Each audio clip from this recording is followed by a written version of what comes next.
नीतो न केनापि न दृष्टपूर्वो न श्रूयते हिममयः कुरंगः तथापि तृष्णा रघुनंदनस्य विनाशकाले विपरीत बुद्धि। बहुत बहुत स्वागत है आप सभी लोगों का काव्य प्रकाश के अंतिम उल्लास में। अर्थालंकार, उसमें भी 17 अलंकार तो पूरे हो गए।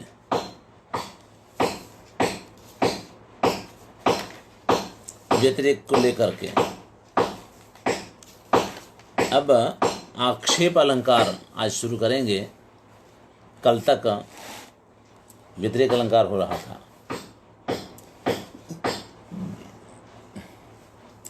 निषेधो वक्तुम इष्टस्य यो विशेषाभिधित्सया वक्ष्यमाणोक्त विषयः स आक्षेपो द्विधा मतः।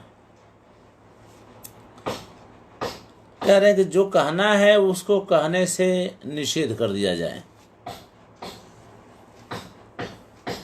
विशेष प्रकार का कथन करने की इच्छा से, विशेष कथन करने की इच्छा से जो कहना है उसको कहने से रोक दिया जाए।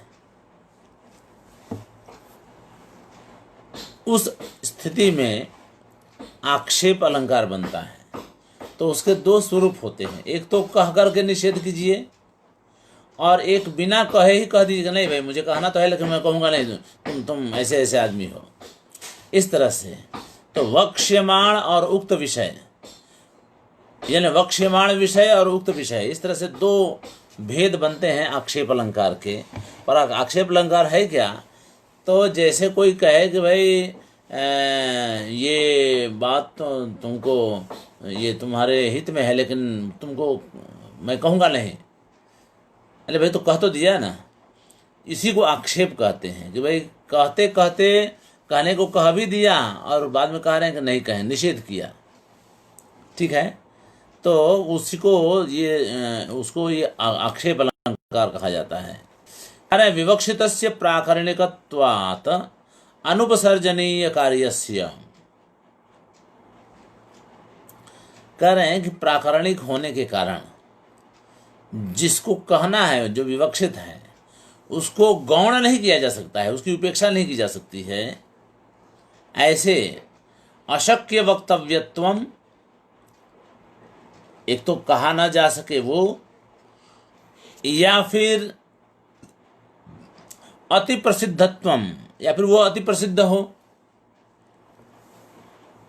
दो स्थिति में अशक्य वक्तव्यत्वम अति प्रसिद्धत्वम वा विशेषम वक्तुम निषेधो, विशेष कथन जो विवक्षित है उसका कथन करने से जो निषेध किया जाए या निषेध जैसा किया जाए, पूरी तरह से निषेध न करके भाई निषेधवत कुछ कहे आदमी, तो वह वक्ष्यमाण विषय उक्त विषयश्च, वक्ष्यमाण विषय और उक्त विषय, इस प्रकार दो तरह का वह आक्षेप अलंकार होता है।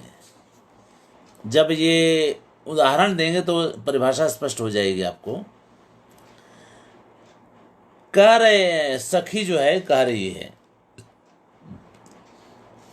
ठीक है, निष्कृप एहि किंपि किएवि कएवि निक्कीव भणामि अलम अहवा अवियार्य कज्जारंभ आरिणी मरौ न भड़िस्सम। अरे हे निष्कृप, यानी निर्दयी, हे निर्दयी आओ, ठीक है, इधर आओ। किसी के लिए कुछ कहना चाहती हूँ। एहि किमपि कस्याः अपि कृते निष्कृप भणामि, हे निष्कृप मैं किसी के लिए कुछ कहना चाहती हूँ, ठीक है, भणामि। अलम अथवा तो फिर रहने दो। अविचारित कार्य आरंभकारिणी म्रियताम न भणिष्यामि, वो मरती बिना विचार किए कार्य करने वाली वह जो नायिका है वो भले मरे, मैं नहीं कहूँगी। अभी क्या बात हुई? कहते हैं ना भाई ये एक बात तो है मेरे पास लेकिन मैं बताऊंगी नहीं, ऐसा इस तरह का होता है परिस्थिति। तो इसी को आक्षेप कहते हैं। ठीक है, अब देखिए यहाँ पर यही है, हे निष्कृप आओ, मैं किसी के लिए, किसी के बारे में, किसी के लिए मैं कुछ कहना चाहती हूँ तुमसे, या फिर रहने दो, वो तो बिना विचार के काम करने वाली है, उसके लिए मुझे कुछ नहीं कहना है तुमसे, नहीं कहूँगी। अब इसके बाद होगा क्या, तो वो पूछेगा नहीं नहीं बताओ बताओ क्या क्या बात है, जल्दी बताओ तो वो फिर पूछेगा, जिद करेगा तो ये बता भी देगी, ऐसा नहीं है। लेकिन अलंकार इस तरह का बनता है कि वो कहती कि नहीं नहीं नहीं रहने दो, नहीं बताऊँगी, क्या फ़ायदा है बताने से, ये है। उसी तरह से अब आगे, तो ये तो हुआ वक्ष्यमाण विषय का, क्योंकि विषय तो बताया नहीं कि है क्या ये, और बताने जा रही तो कह तो रही कि मैं बताने जा रही हूँ, लेकिन वो बताएगी नहीं, निषेध कर दिया बिना बताए, तो वक्ष्यमाण यानी इसके बाद वो बताएगी। मैंने बताया ना अभी कि वो कहेगा, जिद करेगा कि भाई नहीं बताओ उसके बारे में क्या बात है, तब वो बता देगी। दूसरा रूप बनता है कि जहाँ पर सब कुछ कहने के बाद कह देगा नहीं नहीं अभी सब कहने से फायदा क्या है, नहीं बताना है तुमको, छोड़ो, पर बता तो दिया। उक्त विषय यहाँ है। अब देखिए उदाहरण, ज्योत्सना मौक्तिक दाम चंदन रस सितांशु कांत द्रव कर्पूरम कदली मृणाल वलयानि अम्भोजिनी पल्लवाः अंतर्मानसम अंतर्मानसमाः त्वया प्रभवता तस्या स्फुलिंग उत्कर व्यापाराय भवन्ति हन्त किमनेन उक्तेन न ब्रूमहे। ठीक है, अब देखिए, ज्योत्सना चांदनी, मौक्तिक दाम मोतियों की माला, चंदन रस यानी चंदन का रस, सितांशु कांत द्रव यानी चंद्रमणि होता है ना, चंद्रमणि जो उसका पेस्ट द्रव, चंद्रकांत मणि का पेस्ट द्रव, कर्पूर कदली यानी केला, मृणाल वलय, ठीक है, यानी कमल की डंडी का वलय, अम्भोजिनी पल्लवा और कमलिनी के पल्लव, ये सभी अंतर्मान समाह हृदय में रहे हुए ये त्वया प्रभवता, आप चूंकि अंदर हैं, प्रभावशाली तुम हो, इसके कारण ये सभी इतनी सारी चीजें स्फुलिंग उत्कर व्यापाराय भवन्ति, चिनगारी का काम करते हैं, आग जलाने का काम करते हैं ये सभी। अब बताइए, अब इसमें ज्योत्सना भला अंगारी चिनगारी का काम करे, ये तो हो ही नहीं सकता है। मोती की माला, चंदन रस, चंद्रकांत मणि, कर्पूर, कदली, मृणाल वलय, ये सब ठंडे ठंडे होते हैं, शीतल होते हैं, फिर भी इनको कह दिया कि ये चिनगारी का काम करते हैं, यानी भड़काने का काम करते हैं, अंतर्दाह है करते हैं ये सब। हंत, लेकिन जाने दो, हंत यानी छोड़ो, बड़े कष्ट की बात है। किम अनेन उक्तेन, ये सब कहने से क्या फायदा, न ब्रूमहे, नहीं कहूँगा या फिर नहीं कहूँगी।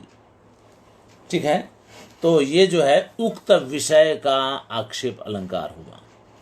वहाँ पर तो विषय कहा ही नहीं, तो नहीं कहा ना, मुझे कुछ कहना है पर मैं कहूँगी नहीं, तो ये तो नहीं कहा, जो कहना था वो नहीं कहा, लेकिन बाद में कहेगी, वक्ष्यमाण है ना, तो बाद में कहेगी। यहाँ पर तो उक्त विषय जो कहना था वो कह ही दिया, फिर अंत में कह रही कि नहीं नहीं नहीं जाने तो मैं कहूँगी नहीं। अरे भाई, तो तुमने तो बता दिया, अब क्या। तो ये है आक्षेप अलंकार का ये लक्षण है। ठीक है,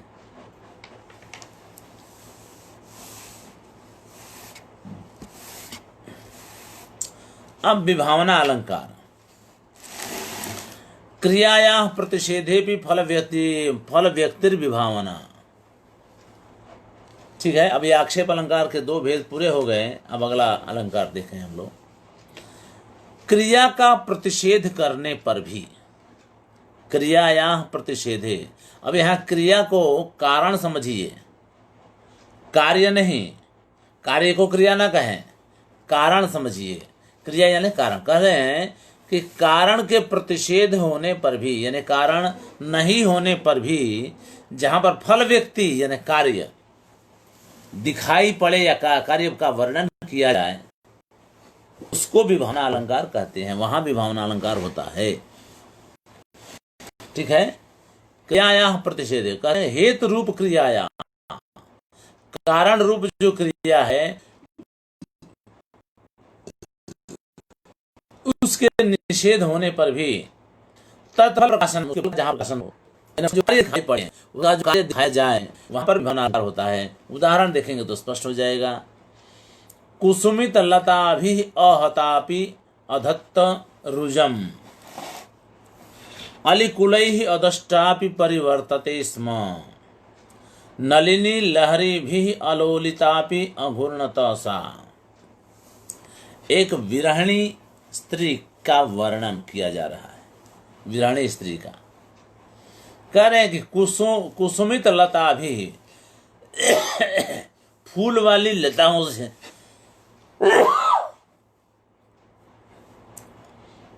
फूल वाली लताओं से नहीं मारे जाने पर भी, ठीक है, खिली लताओं से नहीं मारे जाने पर भी वह नायिका रुजम अधत्त, चोट पा गई, चोट खा गई, उसको चोट लग गई। नहीं मारा नहीं गया तो चोट क्यों लगेगी? बिना मारे के चोट कैसे लग सकती है? ठीक है ना। तो कारण तो है नहीं, लेकिन चोट लग गया। मारा जाना रूप जो कारण होना चाहिए वो तो है ही नहीं, फिर भी चोट लगना रूप जो कार्य है वो दिखाई पड़ा, यहाँ दिखाया जा रहा है। ध्यान रखिएगा, ये जो विभावना अलंकार है वो अपि के द्वारा वर्णित होता है। अब देखिए सब में अपि अपि आता है। कुसुमित लता भी अहतापि, यानी कुसुम खिली लताओं से न मारे जाने पर भी पीड़ित हो गई, चोट लग गई उसको। एक अलिकुलैः अदष्टापि, भंवरों के समूह द्वारा न काटे जाने पर भी वह इधर से उधर बेचैन हो रही है, परिवर्तते स्म, ठीक है, उलट पुलट रही है, करवटें बदल रही है, वगैरह वगैरह। तो परिवर्तते स्म, अब देखिए परिवर्तन करने का, बेचैन होकर के जो इधर उधर घूमने का या उलटने पुलटने का जो कार्य है, वह कार्य तो भंवरों के डसने पर होता है। यहाँ भंवरों ने तो डसा नहीं, यानी कारण है नहीं, फिर भी कार्य दिखाई पड़ रहा है, परिवर्तन रूप। ठीक है।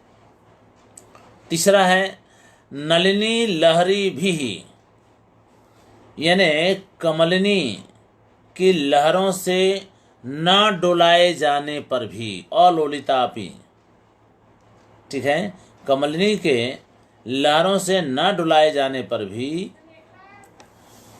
अघूर्णता सा, वो घूमती रही, हिलती रही, डुलती रही। ठीक है।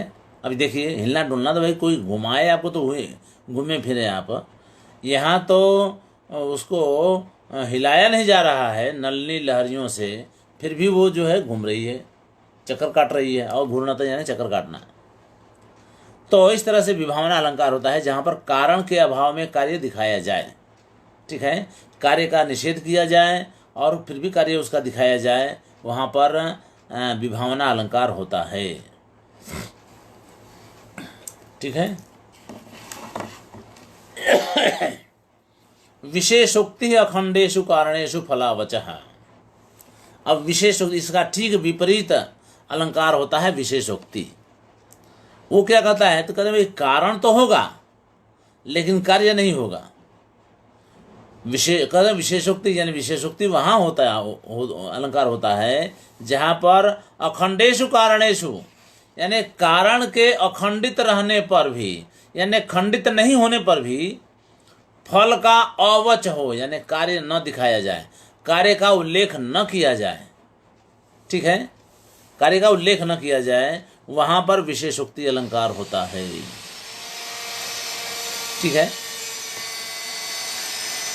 मिलितेषु अपि कारणेषु कार्यस्य अपथनम विशेषोक्ति ही, यानी कारणों के मिलने पर भी, कारणों के प्राप्त होने पर भी जहाँ पर कार्य का कथन न हो वहाँ पर विशेषोक्ति अलंकार होता है।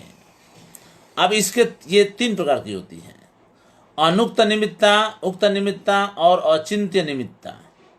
ये तीन तरह का की विशेषोक्ति अलंकार तीन तरह की विशेषोक्ति होती है। देखिए उनका क्रम से उदाहरण। निद्रा निद्रा वृत्तौ उदिते द्युरत्ने सखी जने द्वारपदम पराप्ते श्लथीकृत आश्लेष रसे भुजंगे चचाल न आलिंगन तो अंगना सा। ठीक है।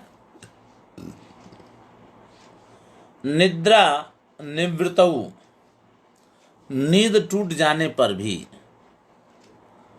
उदिते द्युरत्ने, सूर्य के उग जाने पर भी, पर सखी जने द्वार पदम पराप्ते, सखियों के द्वारे पर, सखियों के दरवाजे पर आ जाने पर भी, श्लथीकृत आश्लेष रसे भुजंगे, उपपति के आलिंगन को ढीला कर देने पर भी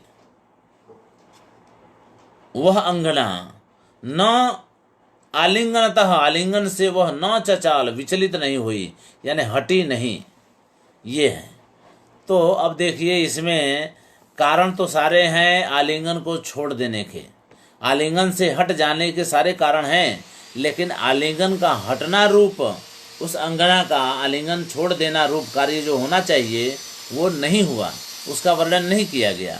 इसलिए ये जो है विशेषोक्ति अलंकार है।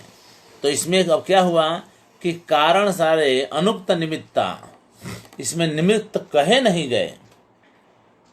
ठीक है। यहाँ निद्रा निवृत्ति, सूर्य का उदय हो जाना, सखियों का घर के द्वार पर आना, ये जाना, सब आलिंगन परित्याग के कारण उपस्थित हैं, परंतु नायिका आलिंगन का परित्याग नहीं कर रही है। क्यों नहीं कर रही है यह कारण नहीं बताया गया, अनुक्त निमित्ता। ठीक है। क्यों आलिंगन छोड़ नहीं रही है ये बताया नहीं गया है, इसलिए इसको कहेंगे अनुक्त, यानी जहां पर कहा ना गया हो निमित्त को, अनुक्त निमित्ता। अब आगे उक्त निमित्ता का उदाहरण देखिए। तो कह रहे हैं कर्पूर इव दग्धोपि शक्तिमान यो जने जने नमो अस्तु अवार्य वीर्याय तस्मै मकर केतवे। यानी कर्पूर की तरह जल जाने पर भी जो हर व्यक्ति में, हर आदमी में शक्तिमान है, समर्थ है, उसके लिए मेरा प्रणाम। अवार्य वीर्याय, यानी जिसका पौरुष, जिसके बल को कोई रोक ना सके, उस मकर केतु को, उस कामदेव को नमस्कार हो। अब क्या हुआ कि यहाँ पर मकर केतु यानी कामदेव, अब कामदेव के शक्तिमान होने का कारण बता दिया गया कि वो उसके वीर्य को, उसके पौरुष को कोई रोक नहीं सकता है, इसलिए यहाँ पर उक्त निमित्ता विशेषोक्ति अलंकार बनता है। ठीक है।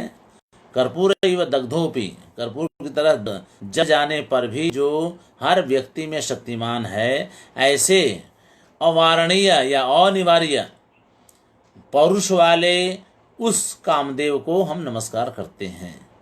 तो इसमें कारण तो दिखा दिया गया कि क्यों नमस्कार करते हैं। तो कारण तो है लेकिन कार्य नहीं है।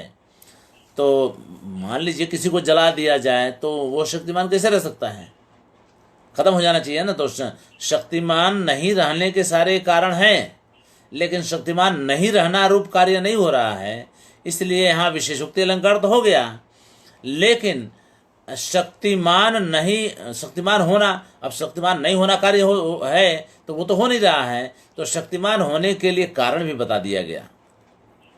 अवार्य वीर्याय, अनिवार्य, जिसके पौरुष को टाला न जा सके, ऐसे उस कामदेव को नमस्कार। तो इसमें निमित्त बता दिया गया और वो निमित्त है अवार्य वीर्याय। तीसरा है अचिंत्य निमित्ता। ठीक है। अब देखिए, स एक स्त्रीणि जयति जगन्ति कुसुमायुधः हरतापि तनुम यस्य शंभुना न वलम हृतम। अब अचिंत्य है, उसकी चिंता भी नहीं करनी है, बिना सोचे आप समझ सकते हैं कि वह कुसुमायुध, वह कामदेव अकेले ही तीनों जगत को जीत लेता है। ठीक है। एकः त्रीणि जगन्ति जयति, एक यानी अकेले ही तीनों जगत को जीत लेता है।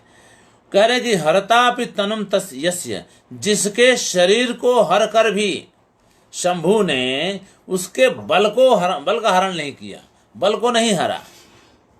शरीर तो जला दिया लेकिन बल वैसे का वैसे ही रहा। इसलिए अब यहाँ पर अब कारण बताने की जरूरत ही नहीं है, वो तो है ही शक्तिमान, अनिवार्य वीर्य है ही वो। तो इसलिए यहाँ पर जो है अचिंत्य निमित्त वाला, अब यहाँ पर निमित्त की चिंता भी करने की जरूरत नहीं, निमित्त पर विचार भी करने की जरूरत नहीं है। वो कह रहे हैं कोई अकेले कामदेव ने तीनों जगत को जीत लिया, उसके शरीर को भगवान शंकर ने हर तो लिया लेकिन उसके बल को नहीं हरा, ये कहना है। तो इस तरह से विभावना और विशेषोक्ति अलंकार पूरा हुए। अब अगला है यथासंख्य अलंकार, जो 21वां है। यथासंख्य में ये होता है कि जो वर्णन किया जाता है उसको उसी क्रम से, अंग्रेजी में उसको कहते हैं रिस्पेक्टिवली, उसी क्रम से उसको बिठाया जाए। यथासंख्यम क्रमेण एव क्रमिकाणाम समन्वयः, जिस क्रम से वर्णन किया जाए बाद के उन्हीं वर्णनों को उसी क्रम से रखा जाए तो उसको कहते हैं यथासंख्य। किस तरह से, क्या बात है, आज लेट लतीफ़ रंजना जी, स्वागत है। तो कह रहे हैं कि एकस्त्रिधा वससि चेतसि किमत्र चित्रमत्र देव द्विषां च विदुषां च मृगीदृशां च तापं च सम्मदरसं च रतिं च पोषणं शौर्योष्मणा च विनयेन च लीलया च। देखिए, कह रहे हैं कि एकः, हे देव आप अकेले ही तीन प्रकार से चित्त में यानी मन में रहते हैं। ये बड़े आश्चर्य की बात है। चित्रम अत्र, यहाँ ये बड़े आश्चर्य की बात है कि आप अकेले ही तीन प्रकार से लोगों के चित्त में रहते हैं। ठीक है, त्रिधावससी, क्या करते हुए रहते हैं? हाँ, तो चित्त में रहते हैं। तो किसके चित्त में रहते हैं पहले वो जान लीजिए। तो कह रहे हैं कि द्विषाम यानी शत्रुओं के चित्त में रहते हैं, फिर विदुषाम च यानी विद्वानों के चित्त में रहते हैं, फिर मृगीदृशाम च यानी मृगनयनियों के चित्त में रहते हैं। ठीक है, एक तो अब रहते हैं तो तीन जगह, त्रिधा है तो तीन जगह रह लिए। क्या करते हुए रहते हैं? तो कह रहे हैं पूषणन, है ना, यानी पुष्ट करते हुए रहते हैं। किसको पुष्ट करते हुए? तो कह रहे हैं तापम। अब ताप को पुष्ट करते हुए रहते हैं, किसके ताप को? तो क्रम ऊपर ले लीजिए, पहले क्रम पर क्या आया है? द्विषाम, शत्रुओं में संताप को पुष्ट करते हुए आप रहते हैं। एक बात हुई। अब विदुषाम और विद्वानों के चित्त में आप विनय को रहते हुए, विनय को पुष्ट करते हुए रहते हैं। ठीक है, और रतिम च और मृगीदृशाम यानी मृगनयनियों के चित्त में आप रति को पुष्ट करते हुए रहते हैं। ठीक है, किस प्रकार से ऐसा ये सारे काम आप किस प्रकार से करते हैं? तो कह रहे हैं शौर्य उष्मणा, ताप देते हैं, उष्मा होनी चाहिए, तो शौर्य रूपी वीरता रूपी उष्मा से ताप को पुष्ट करते हुए आप शत्रुओं के चित्त में रहते हैं। अब इस तरह से बिठाइए। फिर विनय से सम्मद रस को पुष्ट करते हुए आप विद्वानों के चित्त में रहते हैं, और लीला पूर्वक रति को पुष्ट करते हुए आप मृगनयनियों के चित्त में रहते हैं। तो इस तरह से यथासंख्य आप देख लीजिए, तीन चीजों को बिठाना है। द्विष, विदुष और मृगीदृश एक लाइन में हो गया। तो इनके चित्त तो इनका हो गया। अब इनके चित्त में आप क्या करते हुए रह रहे हैं? इनके चित्त में तो आप रह रहे हैं, तीन जगह रह रहे हैं। क्या करते हुए? तो पुष्णन यानी पोषण करते हुए, पुष्ट करते हुए। किसको किसको? तो यथासंख्य द्विष में ताप को पोषण करते हुए, विद्वानों के में सम्मदरस को पुष्ट करते हुए, पोषण करते हुए, और मृगनयनियों के चित्त में रति को पुष्ट करते हुए। किस प्रकार? वो भी रीति बता रहे हैं। तो तृतीयांत रूप देख लीजिए। यानी शत्रुओं के चित्त में आप ताप को शौर्य उष्णा, शौर्य रूपी उष्मा से पुष्ट करते हुए आप रहते हैं। ठीक है। सम्मद रस, आनंद को नहीं तो, और विद्वानों के चित्त में आप सम्मद रस यानी आनंद को विनय से पुष्ट करते हुए रह रहे हैं, और मृगनयनियों के चित्त में आप लीला पूर्वक रति को पुष्ट करते हुए रह रहे हैं। ये बात है। तो इस तरह से यहाँ यथा संख्य अलंकार यहाँ बनता है। ठीक है। अब आगे हम चलेंगे। 22वां अलंकार है अर्थांतर न्यास अलंकार। अर्थांतर न्यास अलंकार भी बहुत अच्छा है और ज़्यादा प्रसिद्ध है। उपमा आदि, उपमा रूपक आदि अलंकारों की तरह इसको भी कोर्स में अवश्य रखा जाता है, क्योंकि इसको पहचानना बड़ा सरल है। ठीक है। तो दृष्टांत है, प्रतिवस्तु उपमा है, ये सारे अलंकारों में अर्थांतर न्यास अलंकार होने का भी भय हो सकता है, लेकिन ये थोड़ा अलग हट करके होता है, इसलिए पहचानना भी। सरसिजमनुविद्धम शैवलेनापि रम्यम मलिनमपि हिमांशोर लक्ष्म लक्ष्मीं तनोति इयमधिगमनुज्ञा वल्कलेनापि तन्वी किमिव हि मधुराणाम मंडनम नाकृतीनाम शकुंतल। तो ये अर्थांतर न्यास अलंकार का वो उदाहरण है, वही उदाहरण यहाँ पर भी है। अर्थांतर न्यास का मतलब होता है सामान्यम वा विशेषो वा तदन्येन समर्थ्यते। सामान्य हो या विलंब हो, विशेष हो। ठीक है। सामान्य कथन हो, यहाँ कथन लेना है आपको, तो सामान्य कथन हो या विशेष कथन हो, उनको दूसरे से समर्थित करना, यानी सामान्य को विशेष से समर्थित कीजिए या फिर विशेष को सामान्य से समर्थित कीजिए, दोनों ही स्थितियों में अर्थांतर न्यास अलंकार बनेगा। सो यत्तु सो अर्थांतर न्यास। ठीक है। तो अब लेकिन वाह जब कर दिया तो इसमें वाह करने पर एक और संभावना बन जाती है कि सामान्य का समर्थन सामान्य से भी कीजिए और विशेष का समर्थन विशेष से भी कीजिए, तो दो दो और बढ़ गए, तो 4 हो गए।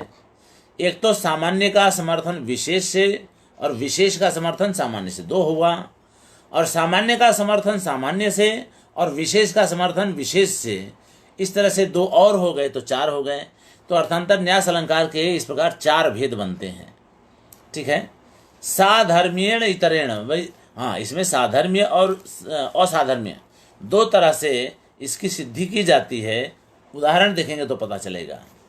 साधर्म्येण वैधर्म्येण वा, साधर्म्य से या असाधर्म्य से यानी वैधर्म्य से, जहाँ सामान्यम विशेषेण यत् समर्थ्यते, सामान्य का विशेषण के द्वारा, विशेष के द्वारा जहाँ समर्थन किया जाता है, विशेषो वा सामान्येन सो अर्थांतर न्यास, विशेष का समर्थन जहाँ सामान्य से होता है वहाँ पर भी वह समर्थन अर्थांतर न्यास अलंकार बनता है। क्रमेण उदाहरण। निज दोषावृत मनसाम अति सुंदरम एव भात विपरीतम पश्यति पित्तोपहतः शशि शुभ्रम शंखमपि पीतम। कह रहे हैं कि अपने दोष से आवृत यानी ढके हुए मन वाले आदमी को अति सुंदरम एव, अत्यंत सुंदर कोई चीज हो तो वह भी उसके विपरीत दिखाई पड़ता है उसको, यानी सुंदर दिखाई नहीं पड़ता है। आपके मन में खुराफात चल रही हो, किसी के प्रति आपकी घृणा हो और वो बहुत ही उत्कृष्ट दिखाई पड़ता हो, लेकिन आप जब देखेंगे तो आपको वो खराब ही दिखाई पड़ेगा। आपने देखा होगा जो सीरियलें चलती है फिल्मों में, टीवी पर जो सीरियल आती है धारावाहिक, इन धारावाहिकों में स्त्रियां तरह तरह की होती हैं। तो एक स्त्री नायिका के रूप में होगी और दूसरी स्त्री विलन के रूप में होती है, यानी खलनायिका के रूप में होती है। अब वो खलनायिका भी कोई नायिका से कम सुंदर नहीं होती है, लेकिन उसको उस सीरियल में इतना इतना खराब रोल दिया गया होता है कि वह खराब काम करते करते लोगों को उसकी सुंदर चेहरे पर कोई नज़र नहीं जाती, घृणा करने लगते हैं लोग उससे। ठीक है, बाकी चेहरा उसका खराब नहीं, बड़ी सुंदर होती हैं वो सब भी, खलनायिकाएं भी सुंदर होते हुए भी आप देख लीजिए, बहुत सारे हैं, नाम क्या दें आपको। तो वही स्थिति यहाँ पर होती है कि आपके मन में उसके कार्य को देख करके अगर घृणा पैदा हो गई हो तो वो सुंदर होते हुए भी खराब ही दिखाई पड़ेगी। वही बात कह रहे हैं कि अपने दोष से आवृत मन वाले लोगों को सुंदर चीज भी उसके विपरीत यानी असुंदर दिखाई पड़ती है। पश्यत पित्तोपहतः, जिसको पीलिया हो गया हो वह चंद्रमा जैसे सफेद शंख को भी पीला देखता है। चंद्रमा जैसा सफेद शंख हो तो ये पीला है, क्योंकि आंख उसकी आंख में पीलापन है, पीलिया हो गया, उसको जॉन्डिस हो गया है, तो वह हर जगह पीला ही पीला दिखाई पड़ता है। उसको हर चीज दिखाई पीला, शंख भी पीला ही दिखाई पड़ता है। कुल मिला के ये है, चंद्रमा जैसे सफेद शंख को भी वह पीला ही रंग का देखता है। ठीक है, अब दूसरा उदाहरण देखिए। अब यहाँ पर यहाँ तो अब देखिए, यहाँ पर ऊपर वाला भी सामान्य कथन है और नीचे वाला भी सामान्य है, यानी सामान्य से सामान्य का कथन समर्थन हो गया। ठीक है, अब आप देखिए दूसरा, सामान्य का विशेष का समर्थन सामान्य से कर रहे हैं। देखिए, सुसित वसना अलंकारायाम कदाचन कौमुदी महर्षि सुदृशी स्वैरम यान्त्याम गतोस्तम अभूत विदुः तदनुभवतः कीर्ति केनापि अगीयत ये न सा प्रिय गृहम अगात मुक्ताशंका क्व नासि शुभप्रदः। ठीक है, सुसित वसना अलंकारायाम, श्वेत वस्त्र और श्वेत अलंकार आभूषण से युक्त कदाचन एक समय, किसी समय, कौमुदी महर्षि, चांदनी रात में, चांदनी रात में सफेद वस्त्र और सफेद अलंकारों को धारण की हुई सुदृशी, सुनैना, ठीक है, सुदृशी यानी सुनैना, सुंदर नेत्रों वाली किसी स्त्री के स्वैरम यानी स्वैर अभिसार करते हुए जब जा रही थी, यान्त्याम, जब वह जा रही थी, उसी समय, जो चांदनी रात है, इसका मतलब ये हुआ कि आकाश में चंद्रमा है, तो चंद्रमा चांदनी रात में जब वह सफेद वस्त्र और सफेद आभूषण पहन के जा रही थी, स्वैर विहार करने के लिए अपने उपपति के पास जा रही थी, तभी गतः अस्तम अभूत विभु, यानी चंद्रमा जो है अस्त हो गया। ठीक है, चंद्रमा अस्त हो गया। अब चंद्रमा अस्त हो गया तो अंधेरा हो गया। अब अंधेरा हो गया तो वो तो इस भाव से निकली थी कि चांदनी रात में मैं भी सफ़ेद सफ़ेद पहनी रहूँगी तो मुझे जाते हुए लोग देख नहीं पाएंगे, क्योंकि मैं छिप जाऊंगी चांदनी के प्रकाश में। अब जब वो बाहर निकल चुकी थी, बीच में थी, बीच रास्ते में थी, और तभी चंद्रमा अस्त हो गया, तो अब ऐसे में तो केवल चारों तरफ अंधेरा था, अंधेरा हो गया। अब अंधेरा हो जाने के कारण केवल इसी का वस्त्र और इसी का के गहने, इसी के आभूषण चमक रहे थे सफ़ेद सफ़ेद, तो वो तो किसी को भी दिखाई दे सकते थे, कोई भी उसको देख सकता है। चांदनी रात में तो छिप जाती, क्योंकि सब चारों तरफ सफ़ेद सफ़ेद होता। अब ये भी सफ़ेद रहती तो उसमें कोई किसी को दिखाई नहीं पड़ती। यहाँ चारों तरफ अंधेरा है तो यही एक सफ़ेद है, तो सबकी नज़र इस पर पड़ती। अब पढ़ने लगी, अब वो घबरा गई। तो जब पढ़ने लगी वो घबरा गई, तो तब क्या हुआ, तो कह रहे तदनु, यानी उसके बाद, भवतः कीर्ति ही, आपकी कीर्ति को केनापि अगीयत, किसी के द्वारा गाया गया, यानी किसी ने आपकी कीर्ति गा दी, कीर्ति का गुणगान कर दिया। ये न, जिसके कारण प्रिय गृहम अगात, प्रिय के घर वो चली गई, मुक्ताशंका, किसी आशंका से मुक्त होकर के, आशंका से मुक्त होकर के वह अपने प्रिय के घर चली गई। ये विशेष कथन हुआ। इसका समर्थन कर रहे हैं अंतिम लाइन में, क्व न असि शुभप्रदः, हे राजन, आप कहाँ पर कल्याणकारी नहीं हैं, अर्थात सब जगह कल्याणकारी हैं, तो ये सामान्य कथन हुआ, और इस सामान्य कथन से ऊपर के सभी कथनों का समर्थन हो जाता है, इसलिए विशेष कथन को सामान्य कथन से समर्थन किया गया। ठीक है। होता ये है कि कवि समय, मैंने बहुत पहले चर्चा कर दी है आप लोगों के सामने, कवि समय में यश के रंग को सफ़ेद माना गया है, हंसी के रंग को सफ़ेद माना गया है। ठीक है। तो जो हंसी का रंग है वो सफ़ेद है, और यश का या कीर्ति का भी रंग जो है सफ़ेद है। तो किसी ने आपकी कीर्ति का गुणगान कर दिया तो चारों तरफ सफ़ेद सफ़ेद सफ़ेद सफ़ेद फैल गया। फैलने की वजह से जो काम चांदनी कर रही थी, चंद्र का प्रकाश जो काम कर रहा था, वही काम आपकी कीर्ति की सफ़ेदी ने किया, और वह नायिका जो है फिर से छिप गई सफ़ेद सफ़ेद में। तो छिप गई तो आराम से वह बिना किसी शंका के, बिना किसी भय के अपने प्रिय के घर चली गई। तो यहाँ पर विशेष कथन का समर्थन सामान्य कथन से किया गया है। तो दो हो गए। अब तीसरा देखिए, गुणानाम एव दौरात्म्यात् धुरि धुर्यो नियुज्यते असंजात किरणस्कंधा सुखम स्वपिति गौरगलिः। यहाँ पर सामान्य, वैसे तो सामान्य का सामान्य सही है। देखिए, अरे गुणों के दौरात्म्य के कारण, यानी गुणों की दुष्टता के कारण, दौरात्म्य यानी दुष्टता के कारण जो धुर्य होता है, जो अच्छा बैल होता है, धुर्य का मतलब होता है जिसको जिसके कंधे पर जोत लगाया जा सके, उस धुर्य बैल को धुरी नियुज्यते, उसको जोड़ा जाता है हल चलाने के लिए। अब ये तो उसका गुण है ना कि वो धुर्य है, ये तो अच्छी बात है, धुर्य है।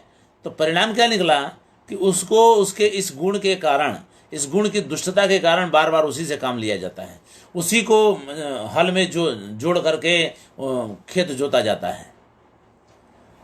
और आगे उसके विपरीत वैधर्म्य होता है, धर्म्य, उसके विपरीत क्या होता है कि असंजात किरणस्कंधा सुखम स्वपिति गौरगली। गौरगली का मतलब दुष्ट बैल जो होता है, जिसके कंधे पर कहीं पर कोई खरोच भी नहीं है, वह आराम से सोता है, सुखम स्वपिति।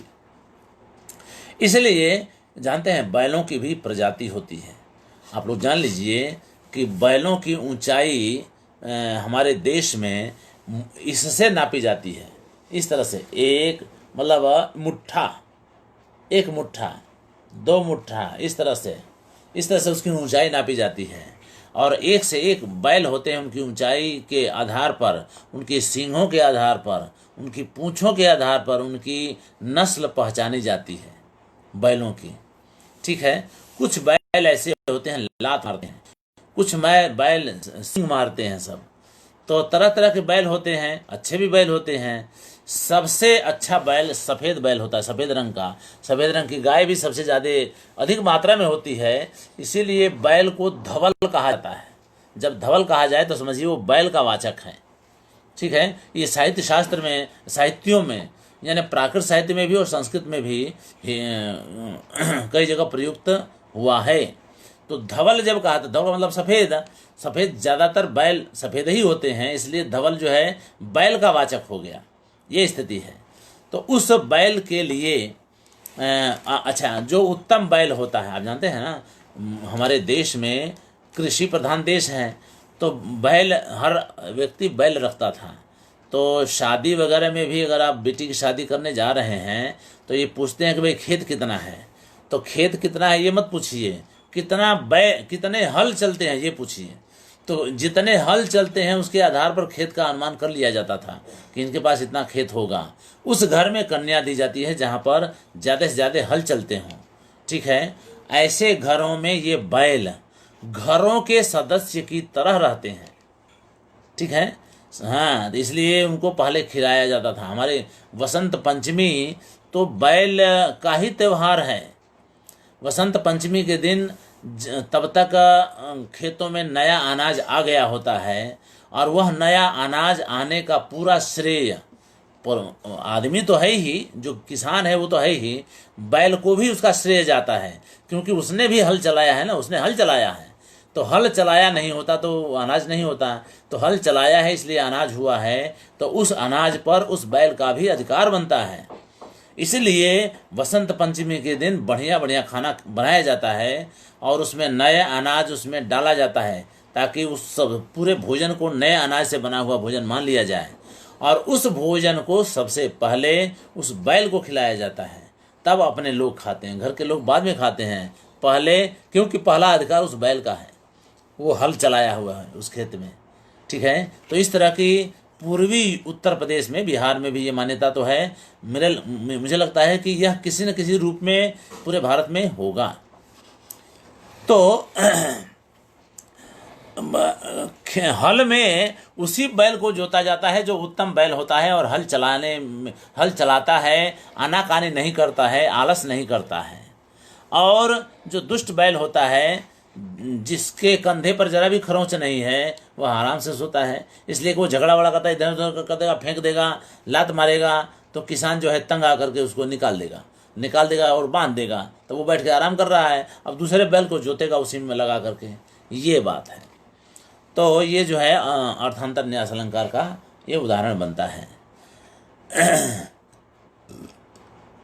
अहो ही में बहु अपराधम आयुषा यदप्रियम वाच्यमिदम मया ईदृशम तेव धन्या सुहृदय पराभवम जगति अदृष्ट्वा एव ही ये क्षयम गता।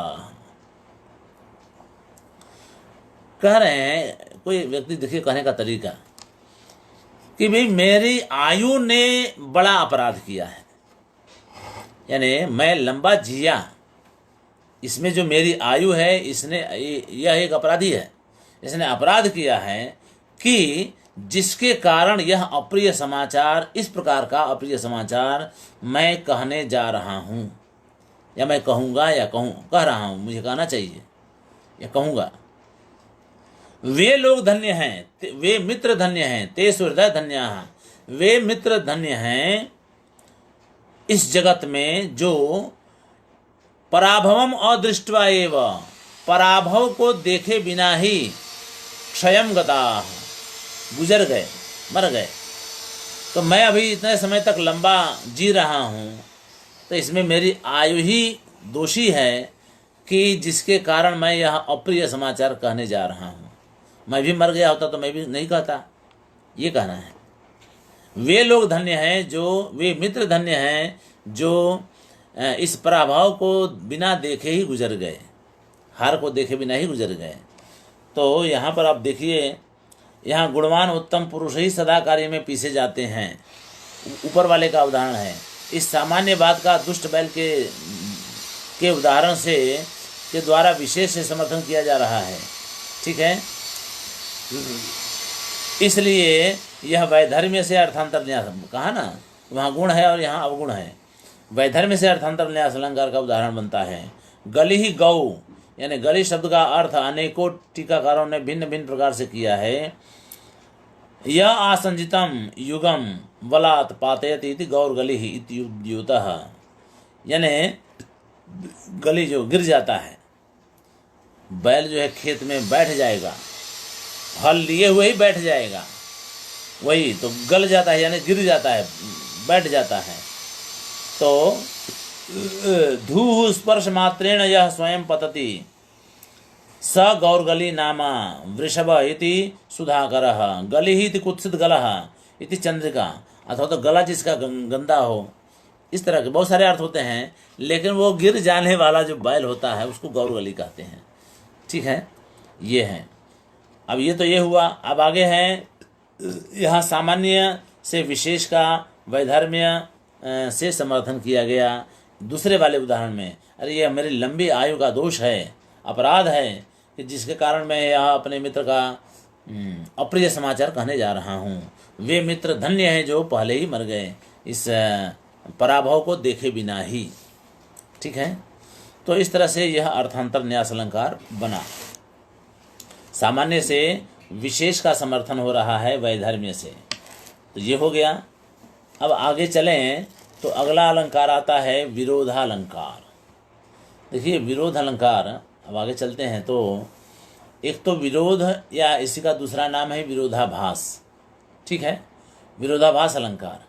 तो विरोधाभास अलंकार कहिए या विरोध अलंकार कहिए, एक ही बात है, दोनों में कोई अंतर नहीं है। पर होता यह है कि पहला कथन जब किया, जब जब जो लिखा गया है, तो पहला कथन पहले दृष्टि में लगता है कि विरोध है, थोड़ा सा ध्यान से पढ़ेंगे तो वह विरोध चला जाएगा। ठीक है, उसी को विरोधाभास अलंकार भी कहते हैं और उसी को विरोध अलंकार भी कहते हैं। तो अब देखिए उसका उदाहरण कहते हैं, विरोधा सो अविरोधेपि, यानी विरोध न हो वहाँ पर भी विरोध दिखाई पड़े, और विरुद्धत्वेन यद वचः, विरुद्धत्व के रूप में जिसका कथन किया जाता है वह विरोध अलंकार होता है, और उसी को विरोधाभास अलंकार भी कहते हैं। इसमें कहा नहीं है लेकिन आप समझते चलिए इसको। कहें वस्तु वृत्तेन अविरोधेपि, वस्तु वृत्त के द्वारा विरोध न होने पर भी विरुद्धयोः इव, दोनों विरोधी हैं, इस तरह का जहाँ कथन किया जाता है, यत अभिधानम, जहाँ कथन किया जाता है वहाँ पर विरोध अलंकार बनता है। ठीक है, अब ये विरोध जो है 10 प्रकार का होता है। ठीक है, 10 प्रकार का यह विरोध बनता है। देखिए, सामान्यम वा विशेषो वा तदन्येन समर्थ्यते, नहीं ये तो ये हो गया ना, हाँ विरोध अलंकार। जातिश्चतुर्भिर्जात्याद्यैः विरुद्धा स्यात् गुणस्त्रिभिः, क्रियाद्वाभ्यामपि द्रव्यम द्रव्येण एव इति ते 10 भेद होते हैं विरोध अलंकार के। तो जाति, गुण, क्रिया और द्रव्य 4 होते हैं, जाति, गुण, क्रिया और द्रव्य। तो जात्यादि ही, ठीक है, जाति, गुण, क्रिया और द्रव्य, ये जाति से जाति का विरोध, और जाति से गुण का विरोध, जाति से क्रिया का विरोध, और जाति से द्रव्य का विरोध, 4 हो गए। तो ये चतुर्भी ही, ठीक है, जातिश चतुर्भी ही, जाति 4 के साथ 4 भेद हो गया, अभी मैंने गिनवाया। और जात्याद्यै ही विरुद्धा स्यात् गुणस्त्रिभिः, और गुण जो है गुण का 3 के साथ है, यानी गुण का गुण के साथ क्रिया और द्रव्य, यानी गुण का गुण के साथ, गुण का क्रिया के साथ और गुण का द्रव्य के साथ, ये 3 हो गए। ठीक है, 3 के साथ, तो 4 और 3 7। और क्रिया का क्रिया और द्रव्य, यानी क्रिया का विरोध क्रिया के साथ और क्रिया का विरोध द्रव्य के साथ, तो 2 हो गए। तो 4 3 7 और 2 9 भेद हो गए। और द्रव्य का केवल द्रव्य के साथ 1, ठीक है, द्रव्य का द्रव्य के साथ विरोध है। तो इस प्रकार से ये 10 भेद विरोध अलंकार के बनते हैं, जो यहाँ पर क्रम से जिनका उदाहरण दिया जाएगा। देखिए जातिश्चतुर्भिः जात्यादैः विरुद्धाः, ठीक है ना, जाति आदि के साथ विरुद्ध होने पर जाति 4 प्रकार की हो गई। गुण और गुण जो है 3 के साथ, बाकी 3 के साथ, तो क्रिया, द्रव्य और गुण, ये 3 गुण का इन तीनों के साथ में, गुण का गुण के साथ, गुण का क्रिया के साथ, गुण का द्रव्य के साथ, तो 3 भेद ये हो गए। और क्रिया का 2 के साथ, क्रिया और द्रव्य, और द्रव्य का द्रव्य के साथ 1। तो इस तरह से 10 भेद होते हैं। उन 10 का विरोध जो है हम यहाँ उदाहरण में क्रमशः देखेंगे।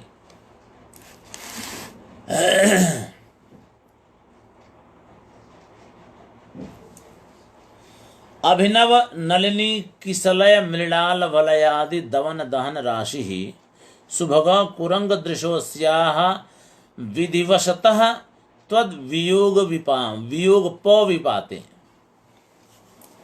हे सुभग, हे सुंदर, विधिवशतः यानी विधिवशात, त्वद वियोग, तुम्हारे वियोग के, तुम्हारे वियोग रूपी वज्रपात होने पर, ठीक है, तुम्हारे वियोग रूपी वज्रपात होने पर मृग नयनी, इस मृग नयनी के कुरंग दृशो अस्याह, यानी इस मृग नयनी के लिए क्या क्या हो जाते हैं, तो के लिए हो जाता है, क्या हो जाता है, तो कहते हैं दव दहन राशि ही, दावा नल का ढेर हो जाता है। क्या, तो कह रहे हैं कि अभिनव नलिनी किसलय, यानी नए कमलिनियों का किसलय, यानी जो पंखुड़ियाँ होती है ना, वो पंखुड़ियाँ, और मृणाल वलय, ये सभी दावा नल की राशि हो जाती है, यानी अंगारा हो जाता है। अब ये भला बताइए, तो सब ठंडे ठंडे होते, पानी में होने वाली चीजें हैं, वो दव दहन राशि कैसे हो सकता है? विरोध हुआ।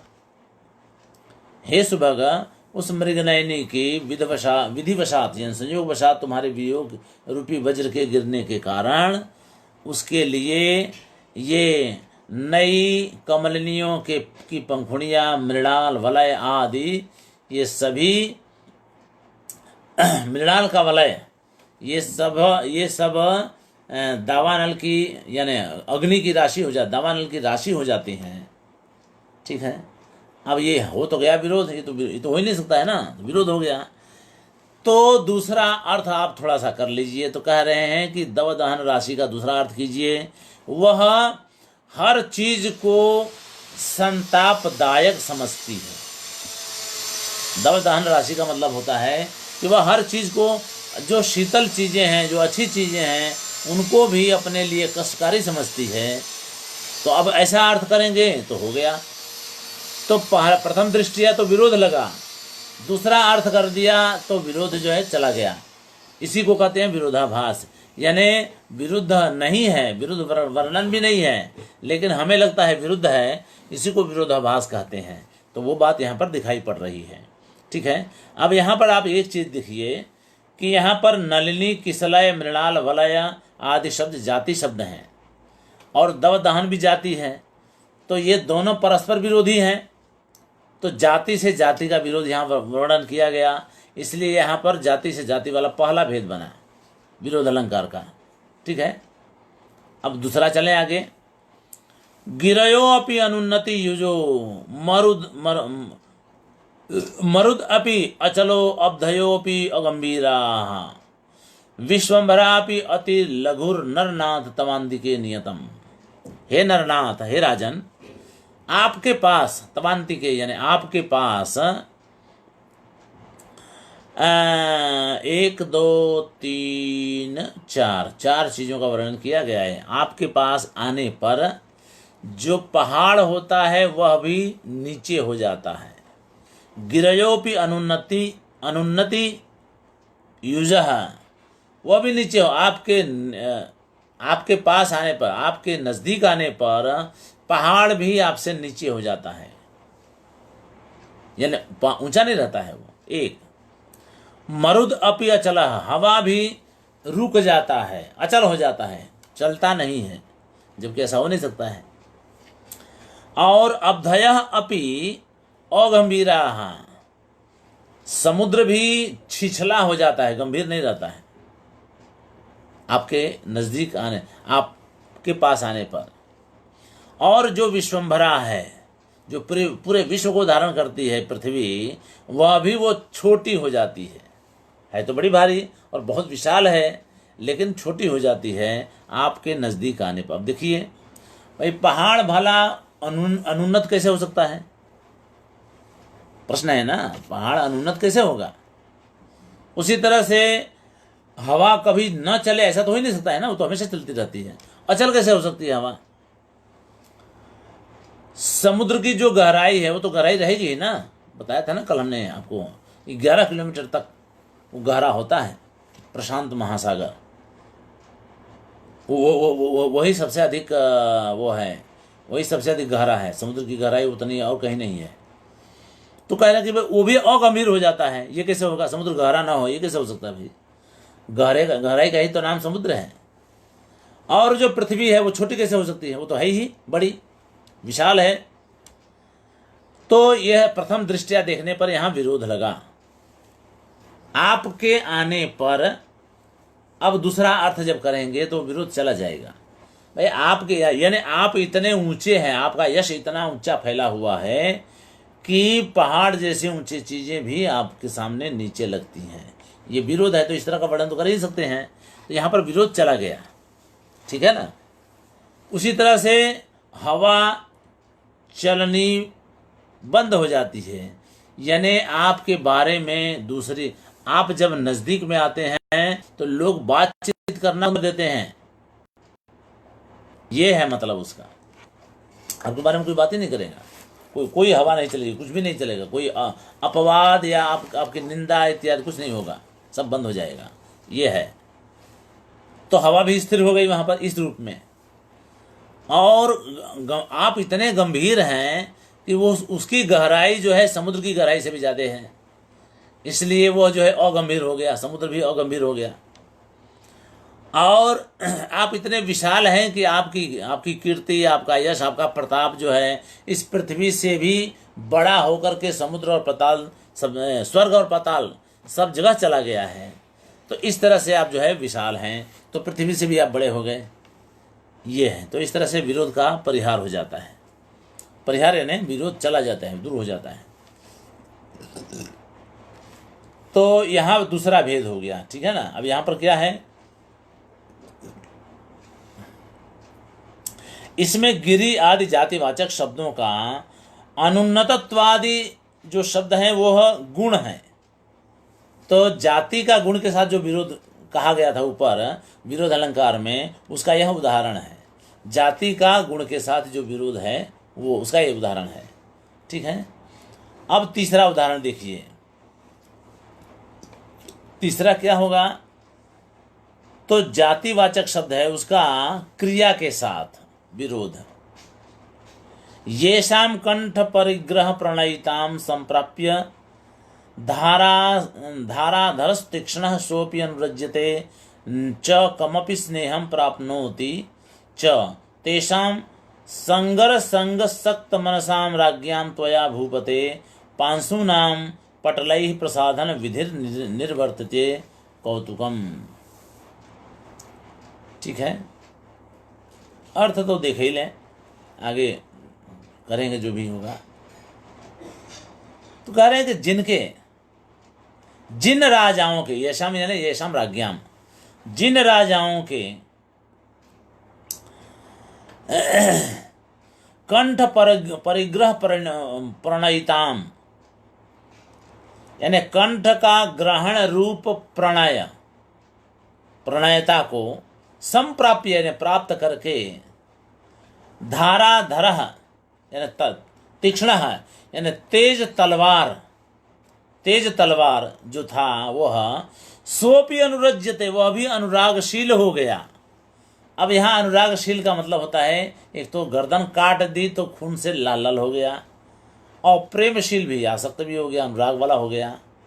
अनुरज्यते च कमपि स्नेहम परापनो, इतना ही नहीं, वह किसी अनिर्वचनीय स्नेह को भी प्राप्त करता है। अब स्नेह का मतलब होता है चिकनाई, तैलीय। तो जानते हैं ना, ये शरीर में चर्बी भी होती है, तो जो है चिकनापन भी प्राप्त कर लेते हैं, और स्नेह तो हो गया, प्रेम तो हो ही गया। ठीक है, अब देखिए वो श्लिष्ट है, ये सारे शब्द जो है श्लेष वाले हैं, श्लिष्ट हैं। वो कह रहे हैं कि तेषाम राज्ञाम, उन राजाओं के संगर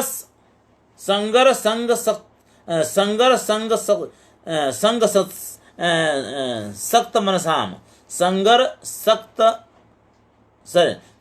संग सक्त मनसाम यानी युद्ध के लिए लालायित या युद्ध में आसक्त मन वाले उन राजाओं का त्वया यानी आपके द्वारा, हे राजन, भूपते यानी हे राजन, 500 नाम पटलई ही, धूलों के समूह से, अब जो गर्दन गिर गई, लाश भी गिर गई, तो धूल धूसरित हो गया शरीर, उन पटलों से प्रसादन विधि निर्वर्त्यते, उनका प्रसाद, जैसे शरीर में पाउडर लगाया जाता है ना, तो पाउडर लगाते हैं तो वो तो पाउडर ही होता है ना, तो ऐसे धूल यहाँ इनके शरीर में लग गया, चेहरे में धूल लग गया, इस तरह से उनका आपने श्रृंगार कर दिया।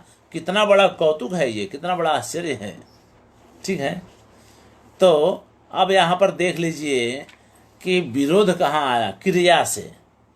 अनुरज्यते, भाई तलवार गर्दन से मिल करके अनुराग युक्त कैसे हो सकता है, नहीं होगा ना, तो विरोध हो गया। विरोध हो, इस विरोध को दूर करने के लिए आप क्या करेंगे, तो अनुराग का अर्थ कर दीजिए कि लाल लाल हो गई। ठीक है, अब ऐसी स्थिति में युद्ध भूमि में स्नेह भी कैसे मिलेगा तलवार को, तलवार को स्नेह भी कैसे मिलेगा, नहीं मिलेगा।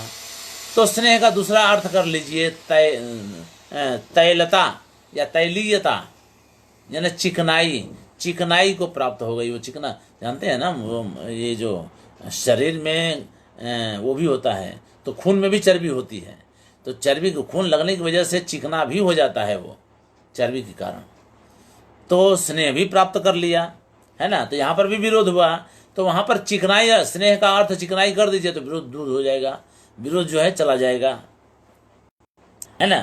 तो इस तरह से यहाँ पर जाति का क्रिया के साथ विरोध दिखाया गया। 3 उदाहरण हो गए, और मुझे लगता है कि अब पूरा करना चाहिए क्योंकि ज़्यादा समय हो गया। बहुत बहुत धन्यवाद, फिर कल मिलेंगे।